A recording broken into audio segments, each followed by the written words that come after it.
Welcome back to this unexpected form of church.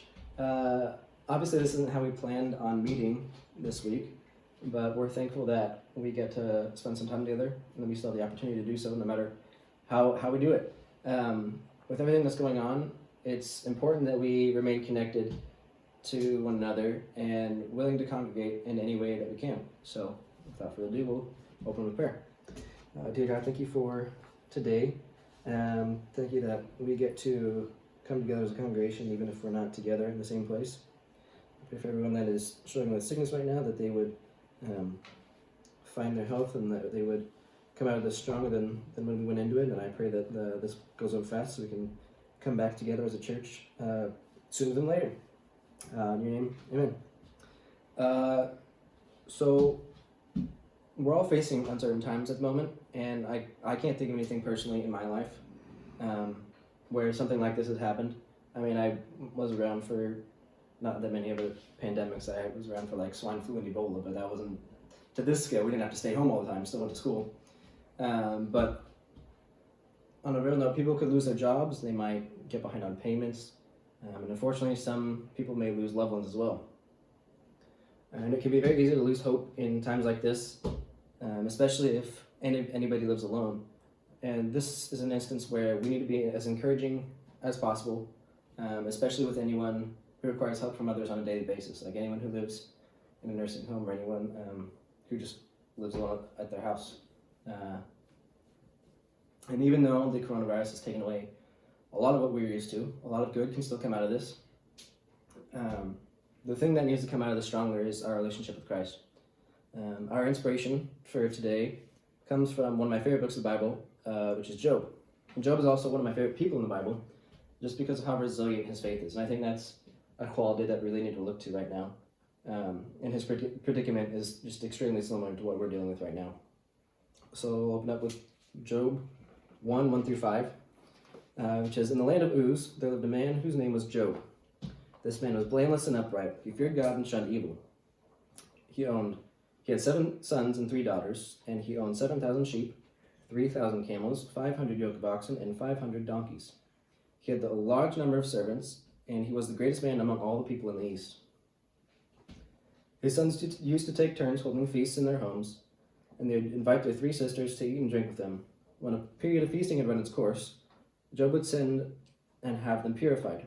Early in the morning, he would sacrifice a burnt offering for each of them, thinking, 'Perhaps my children have sinned and cursed God in their hearts.' And this was Job's regular custom." So far, Job sounds like a stand-up guy. He's stated as being blameless, upright, and fearing God and shunning evil. And so the story sounds pretty good so far. He regularly sacrifices a burnt offering for each of his children. He's committed to God and to his wife, and is well known and well liked in the area. So it doesn't seem like much could go wrong if he's serving God with everything that he can already. Enter Satan. In verse 6, "One day the angels came to present themselves before the Lord, and Satan also came with them. The Lord said to Satan, 'Where have you come from?' Satan answered, 'From roaming through the earth, going back and forth in it.' Then the Lord said to Satan, 'Have you considered my servant Job? There is none like him. He is blameless and upright, a man who fears God and shuns evil.'" So we see this is the second time that they mention that Job is blameless and upright, a man who fears God and shuns evil. So, and even God recognizes that. It's a very kind of like a quality that I think we should all want to have, is having God say, like, "Oh yeah, he's a really solid guy." Verse 9, we'll pick up again. "Does Job fear God for nothing?" Satan replied, "Have you not put a hedge around him and his household and everything he has? You have blessed his work, blessed the work of his hands, so that his flocks and herds are spread throughout the land. But stretch out your hand and strike everything he has, and he will surely curse you to your face." The Lord said to Satan, "Very well then, everything he has is in your hands, but on the man himself do not lay a finger." Then Satan went out from the presence of the Lord. One day, when Job's sons and daughters were feasting and drinking wine at the oldest brother's house, a messenger came to Job and said, "The oxen were plowing and the donkeys were grazing nearby, and the Sabeans attacked and carried them off. They put the servants to the sword, and I'm the only one who has escaped to tell you." At first, that sounds like a pretty harsh punishment, but he does more. While he was still speaking, another messenger came and said, "The fire of God fell from the sky and burned up the sheep and the servants, and I am the only one who has escaped to tell you." Still, even more. Verse 17. While he was still speaking, another messenger came off and said, "The Chaldeans formed 3 raiding parties and swept down on your camels and carried them off. They put the servants to the sword, and I am the only one who has escaped to tell you." Verse 18. While he was still speaking, yet another messenger came and said, "Your sons and daughters were feasting and drinking wine at the oldest brother's house, when suddenly a mighty wind swept in from the desert and struck the 4 corners of the house. It collapsed on them, and they are dead. And I am the only one who has escaped to tell you." So, in one afternoon, assuming it's one afternoon, one day for sure, Job goes from having everything to having nothing but his wife. He was all his livestock. So his 7,000 sheep, his 3,000 camels, his 500 oxen, and 500 donkeys. It's all gone. 11,000 livestock and all 10 children, just gone in one day. We just look at this one day of turmoil, and I bet that most of us would question God at some point. If we were in Job's shoes, we might say things like, "But God, I've done this for you," or "I haven't done this because you said not to." Or to be specific to the story, we could say, "God, you said it yourself, I am blameless and upright, I fear you and I shun evil. What have I done to deserve any of this tragedy?" And Job says none of these things. Verse 20, he says, "At this, Job got up and tore his robe and shaved his head, and then he fell to the ground in worship and said, 'Naked I came from my mother's womb, and naked I will depart. The Lord gave, and the Lord has taken away. May the name of the Lord be praised.' In all this, Job did not sin by charging God with wrongdoing." And that's tough. If I were present when this challenge between God and Satan was issued, I might be thinking, "Oh, so close, Satan. I thought you had him there for a second, but nice try, and God got you again." And just expect to move on. But of course, that's not the case. And the next, however many days later, the angels and Satan present themselves before the Lord. And the Lord said to Satan, "Where have you come from?" Satan answered the Lord, "From roaming through the earth and going back and forth in it." Then the Lord said to Satan, "Have you considered my servant Job?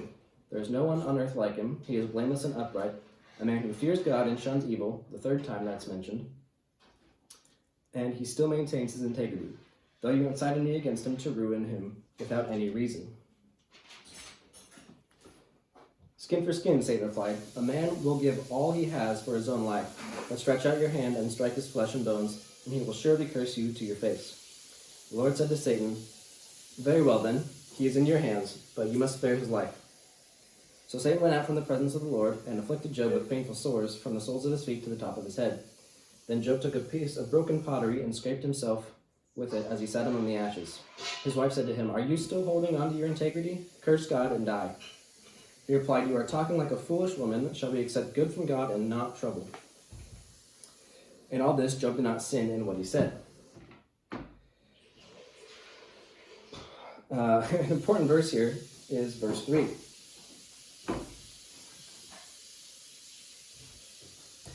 Verse 3, which God goes through "Have you considered my servant Job?" and goes through that whole part that he said in chapter 1. And he says he still maintains his integrity, though you incited me to ruin him without any reason. Even though you took away his livelihood and hurt his family, he remains faithful. And I think it's very important to recognize that God sees Job's faithfulness. Even in times where it seems like God isn't present, like sometimes right now it might seem he's not, with all the sickness going around. He is, and he's always caring, and he maintains everything. Verse 9, we see that Job's wife starts to lose faith and asks him why he's still holding on to his integrity, even though in times where it seems like God isn't present, and tells Job to curse God and die, and then he calls her foolish. In Hebrew, the word for foolish trans pretty much to moral deficiency, saying, pretty much, Job saying, "Do you lack faith? Like, where is it gone? You had your faith when good times were here, when we had all our livestock and all our children, but now that they're all gone, it's just disappeared. Like, where is it?" Now, Chapters 3 through 37 of Job is pretty much a long conversation between Job and his friends about his faith, and Job sometimes complaining in a way about how unfair some of his suffering is due to how committed he has been. There's not enough time to go through all of it since Job is 42 chapters, so we'll skip ahead. Nonetheless, it's a great section to read, and I encourage you to go through it if you haven't. And God begins his response in chapter 38, and through chapter 41, he asks Job many questions. Some being chapter 38, verse 4, which is, "Where were you when I laid the earth's foundation?" 38:12, "Have you ever given orders to the morning, or shown the dawn its place?" 38:35 says, "Do you send the lightning bolts on their way? Do they report to you, 'Here we are'?" 39:26 says, "Does the hawk take flight by your wisdom and spread its wings towards the south?" And one of my personal favorites, I think, which sums up God's point, is chapter 40, verses 7 and 8, which is, "Brace yourself like a man. I will question you, and you shall answer me. Would you discredit my justice? Would you condemn me to justify yourself?" I think this is a section that we can apply to ourselves at times, saying like, would I condemn God to justify myself, to justify like my own actions or my decisions? Am I justified in blaming God for something that happens to me? But all of God's response can be boiled down to, where do you get the right to question me after everything I've given you? After I built up your family and made you well respected and given you thousands of livestock and 10 children that love you. We must look to all the blessings and opportunities that God has provided before jumping to the conclusion that God has wronged us. Now, chapter 42 says, "Then Job replied to the Lord, 'I know that you can do all things. No claim of yours can be thwarted. You asked, Who is this that obscures my counsel without knowledge? Surely I spoke of things I did not understand, things too wonderful for me to know. You said, Listen now, and I will speak. I will question you, and you shall answer me. My ears had heard of you, but now my eyes have seen you. Therefore I despise myself and repent in dust and ashes.'" All it took for Job to understand was him taking the time to listen to God and be patient with what he was saying. I think it's a lot of times what we can do in times of trouble is just taking the time to listen and wait for God's guiding voice, and to understand that things will work out in his time and not ours. In verse 12, we see how Job's life was changed for the better. "The Lord blessed the latter part of Job's life more than the first. He had 14,000 sheep, 6,000 camels, 1,000 yoke of oxen, and 1,000 donkeys. And he also had 7 sons and 3 daughters. The first daughter he named Jemimah, the second Keziah, and the third Keren-Happuch. Nowhere in all the land were there found women as beautiful as Job's daughters, and their father granted them an inheritance along with their brothers," which is incredibly uncommon in that time, since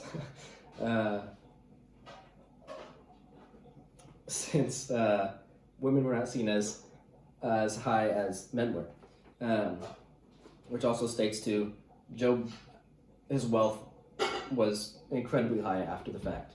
And after this, Job lived 140 years, and he saw his children and their children to the 4th generation, and so he died, old and full of years. So Job is definite proof that good things can come out of bad times. It just takes a little patience and some faith. His livestock doubled to 22,000 in total, enough to fill a small soccer stadium or a large basketball arena, that's a lot of animals. He was able to give an inheritance to his daughters, which blessed them. And there's no telling how long Job suffered, but one thing we do know is that he prospered for 140 years after the fact. 140 years is a long time. Like, by the time he was on his deathbed, his time of suffering was nothing more than a distant memory. Like, it was pretty much 2 lifetimes for some people. Even in times of trouble, God returns blessings. But some things to consider after reading Job, and for living right now, one part of Job that I didn't put much thought into until it really clicked was chapter 2, verse 6, where God says to Satan, "But you must spare his life." if Job dies here, and God allows Satan to take Job's life, two things won't happen. The first, Satan won't see that a strong faith in God is more powerful than any kind of pain that he can inflict on somebody. And two, Job cannot be an example for those around him. So if Job dies, he cannot be the inspiration for so many people. And for all his friends that he was talking to, for his inspiration of how resilient his faith is, he wouldn't even be an example for us here today, because the story would have just ended in 2 chapters, and that wouldn't be very helpful for us. Far more people can benefit from one individual suffering than we may ever know. I can think of lots of stories where someone has gone through a trial and come out of it with the most amazing life story and faith. Suffering not only benefits our faith when we get through it, but it inspires others when they see us pull through it with our faith intact. And faithfulness through trial doesn't just help us, it helps those around us. Job's family was blessed to his 4th generation, and no doubt beyond that. Through this difficult time, no matter how long it lasts, we can continue to strengthen our faith through prayer, through remaining in fellowship with our family, and here each Sunday at church, and then also spending personal time with the Word, which is what we should always be doing. And it's not a question of whether you get sick or whether you lose your job or whether you lose money. The question in this pandemic right now is your faith, and whether you continue to trust God when everything goes wrong. We'll pray. God, thank you for today. Thank you for this message in Job. Thank you for the story of Job. I pray that it was resilient with someone, and I want to again pray for everybody who's sick or struggling right now. I pray that they stay faithful to you and trustworthy, and I pray that we get through this quickly so we can get back to congregating in church. Amen.